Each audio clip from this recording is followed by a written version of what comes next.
Now, one topic I've always found interesting is the Trinity. And depending on what religion you are, your perspective on Jesus might be different. And although I'm not Christian, a lot of my beliefs do line up with Christianity, so that's the perspective I'll be speaking from. Now, I'm not here to introduce anything new. I'm more so expanding on the explanation of the Trinity and its function. So you have God, Jesus, and the Holy Spirit. Now, God is described as the ultimate good, or at least He's the only one capable of ultimate good. And to be the ultimate good, your environment also must be the ultimate good. So that would mean it's a place without blemish, it's pure and absent of sin. And we can qualify this once we see the description of heaven and what it takes to enter. Now, no matter what religion you are, I think we can all agree that God dwells in a separate place from us, and it's not somewhere we can just walk into.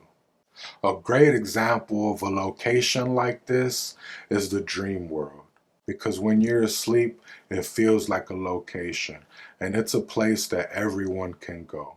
But when you're awake, you're separate from that location, and you can't go back until you complete the process it requires.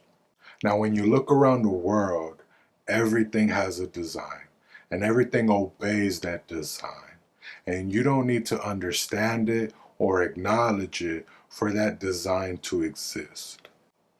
This is a great demonstration that God favors order and everything is well thought out. Just like we can't simply enter the fourth dimension or the quantum field, but we can reasonably come to the conclusion that it exists. Just like bugs and animals see the world through a different lens, whether or not we fully understand it. So here's a question I've always asked myself. Why did God send Jesus?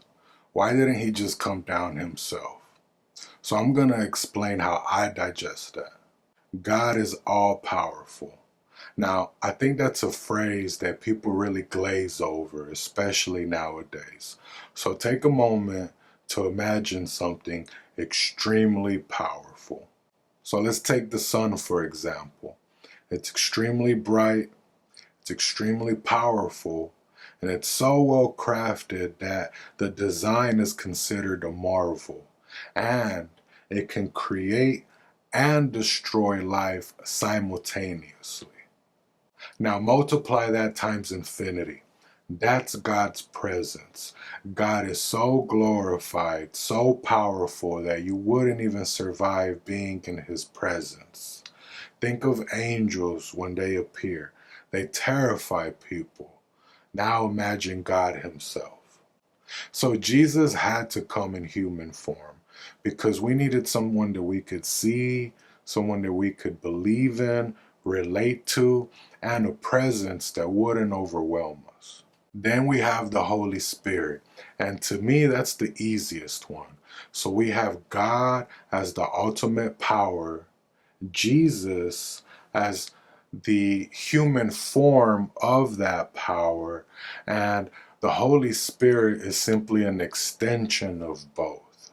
Something subtle enough that could move within us, around us, and guide us, and it would be a way to interact with the physical world and the spirit realm.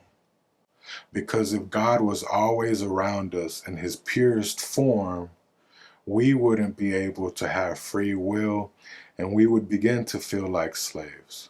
So God created a non-intrusive function so that we could actually live and feel comfortable. Because that's how we would live the most sincere, so that at the end He can judge us fairly. And that's the Trinity. God as the source, Jesus as the bridge, and the Holy Spirit as the guide.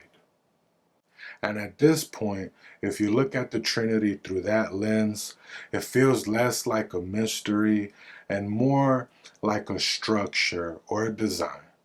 So whether you're Christian or not, it's an interesting way of how you can think that ultimate power, ultimate goodness and ultimate closeness can exist at the same time without canceling each other out.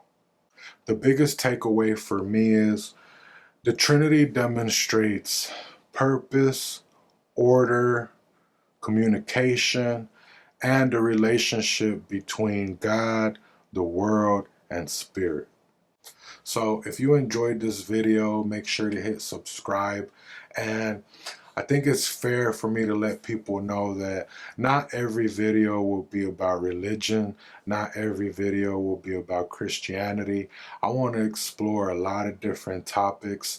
And if I notice people start to gravitate towards a certain niche or just certain things that I talk about, then maybe I'll create a different channel. But my desire isn't just to create a YouTube channel or just to talk about just one thing. I really want to create a network. I want to be able to create a network. I want to be able to educate, entertain, and at some point I would love to bring on more people and have them really, do what they do best. So we'll figure that out as we go. So again, I just want to thank you for watching, and I'll see you next time.